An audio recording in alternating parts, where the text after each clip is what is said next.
Welcome to This Week in Looter Shooters, where I scour YouTube for the best videos on the games that you love to play. And in this issue, Division 2 players shit themselves over the return of the best game mode in the franchise's history. Bungie shit the bed with their latest expansion, and the Helldivers 2 CEO is asking players not to shit themselves. The Division 2 devs have been teasing its player base so much recently that they were in danger of going all JD Vance when Magnus Jansen sat on the couch at Gamescom and announced that the extraction shooter game mode, Survival, is coming back in the form of Division 2's Survivors. Survival was arguably the first extraction shooter, predating Escape from Tarkov's beta release by a year, and it has retained a cult following to this day, which made it so bizarre that Ubisoft Massive has waited so long to do anything with it. And it is clear that the wait is not quite over, as all they had to show was some concept artwork and the same release date as the Division Heartlands, TBA. When it releases, it is a slam dunk that players will come back for it. As time has passed though, some of its rough edges have been forgotten or forgiven, and for Division players it is and will always be the peak experience of the franchise. From the first frenetic moments where you balance freezing to death with scavenging for gear, to the sense of danger around every corner, the sense of impending doom as a terminal infection ravaged your body, all driving you to the inevitable confrontation with the ultimate enemy, the Hunters. But let's put the rose-tinted glasses to one side for a moment, as the extraction shooter genre has evolved a lot since Survival's 2016 release. The developers need to look at player progression attached to the game mode, something that was absent from the original. It is standard for this now, giving players a reason and a reward for playing.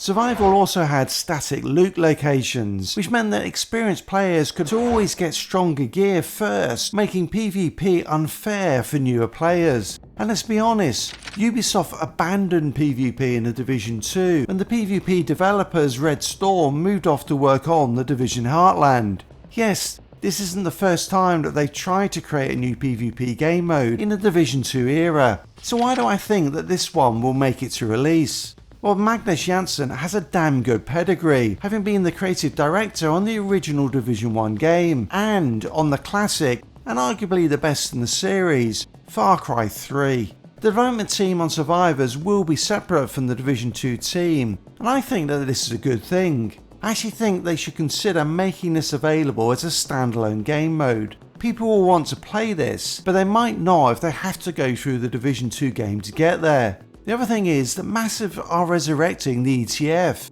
a player feedback group that we use to keep the developers on the straight and narrow. Now about that TBA date, I've seen some creators saying that they expect this to be delivered by the end of 2026. I'm not so sure. The developers don't have PvP experience, they don't even have anti-cheat in the game currently, and if they don't get this right, it's going to be a complete shit show. On top of that, this isn't a case of just using assets from the main game. Not only is it taking place during a different season, but I also don't think that the map works in its current state. You want the map to funnel players together in order to create natural PvP encounters, but not so that they happen too often or too soon. The New York City map worked perfectly for this with its central dark zone, letting players spawn around it before converging in, but we don't have that in DC, so I think the map is going to need quite a bit of rework. Survivors wasn't the only piece of good news for the Division though. In the same Gamescom presentation, Massive also revealed that the Division The Resurgence, its mobile game, is coming out of hibernation with closed tests later this year. I speculated a while ago that the delays of this game might have been due to it being ported for the Switch 2, which would explain why it is coming back now. The devs also revealed the new game mode Retaliation coming to the Division 2 next season in a recent livestream.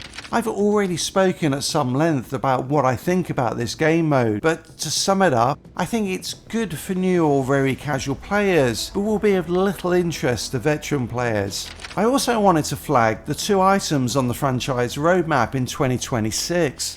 Very little has been said about these so far, but what I take away from this is the commitment of the team to the game. Speaking of which, Pally Hofstein revealed the incredible story that just 5 developers saved the franchise after Ubisoft decided to pull the plug in 2020. Players should also take some credit for the turnaround. It was our cash store purchases that helped change Ubisoft's mind. The final thing to mention on The Division 2 is the stretch event that is underway. There was a lot of excitement about the Lexington and Turmoil having been added to the loot pool of this, but as the event has gone on, the ridiculously low drop rates have become clear. I mean, they always were clear because maths had published them in the patch notes, but players didn't do the maths and realised that 30% of a 10% chance for a Lexington is really only 3%. After a small backlash from the community, Massive introduced an effective pity drop for the Lexington and Turmoil, which is something at least. The Destiny 2 community is pissed with Bungie. With the Edge of Fate expansion, Bungie have reset Guardian's power levels down to 10 and implemented a 200 hour plus grind to get to the max level this season of 450. They also put this grind within just a small number of activities and locked any good loot behind the max level. Players were not surprisingly upset about this. Although not upset enough as initially player counts held pretty well, with 45% of players who tried the expansion still playing after a month, which is actually better retention than the highly acclaimed Final Shape expansion achieved. But Bungie weren't content with this horrendous grind and decided to make it worse by nerfing the most optimal activities. So rather than buffing other activities to make them more attractive to play, Bungie decided to force its players to play activities they didn't want to play. Not surprisingly, the backlash was immediate and very strong. However, just as I was writing this, Bungie announced that they will be walking back these nerfs. There is a lot to be learned from Bungie shitting the bed with this launch. In spite of the horrendous grind, retention for the first month was not bad, which can be somewhat attributed to the Solstice event that came with improved drops.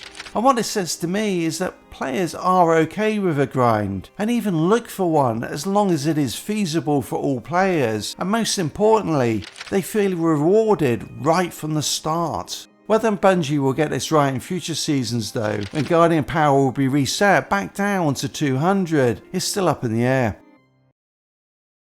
The battle for democracy has been a little quiet recently, so it was something of a surprise when the Arrowhead CEO told fans that they would shit their pants when they found out what's coming down the pipe. And little did fans know that they were the ones who would be going down it. Yes, with the announcement of the new offering into the Unjust, players will be heading into the claustrophobic Terminated tunnels, where players' over-the-top Super Destroyer weaponry will be fucking useless. Helldivers 2 needed something new. For me, its moment-to-moment gameplay is excellent, but the longer-term gameplay is repetitive with similar missions. So throwing this new content is, well, a shitting the pants moment.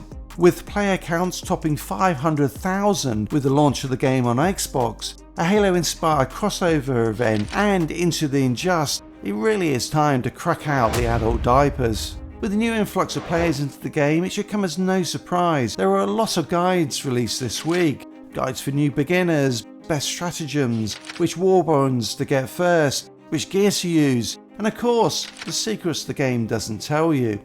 Odd how every game has these. All of this makes it a good time to try the game out and see if it's one for you. While Helldivers have been hitting their Charmin Ultra for one reason, the First Descendent players have been using it for another. I get the impression though that TFD is in its post-climax phase, as there really isn't much YouTube content being created other than build guides and sponsored videos. Yes, Nexon are splashing out the cash to get some bigger content creators to show off its assets. If you'd like me to run through what TFD is all about on my OnlyFans channel, do let me know in the comments. Now, too much of TFD could potentially make you go blind, and if that's the case, you won't be able to see the next episode of This Week in Looter Shooters, so hit that subscribe button now, or you might never see another episode again. It's the quiet before the storm for Borderlands 4, with just a few everything you need to know videos before launch in 2 weeks, and the further reveals of the final 2 Vault Hunters. I would recommend that you check out the official character story reveals, as these will give you a good idea whether the darker and grittier story and comedy of Borderlands 4 will appeal to you. Well, if Borderlands 4 is quiet, then Warframe has taken a vow of silence. The only things of note are the release of a new Prime Warframe, Caliban, some news about in-game auction house potentially coming, and the usual assortment of which Warframes to play, and the broken builds. This week I did stumble across an interesting video from Mark Dara, who was the executive producer on Anthem. He's just started a new series on the full story of actually what went down when, well, Anthem went down. Part 1 is out now. It is a bit long, and from what I recall there has been some pushback on his version of the events, so I'll keep an eye on this, and as we run up to the game servers being closed down in January, I will pull the whole story together so you don't have to.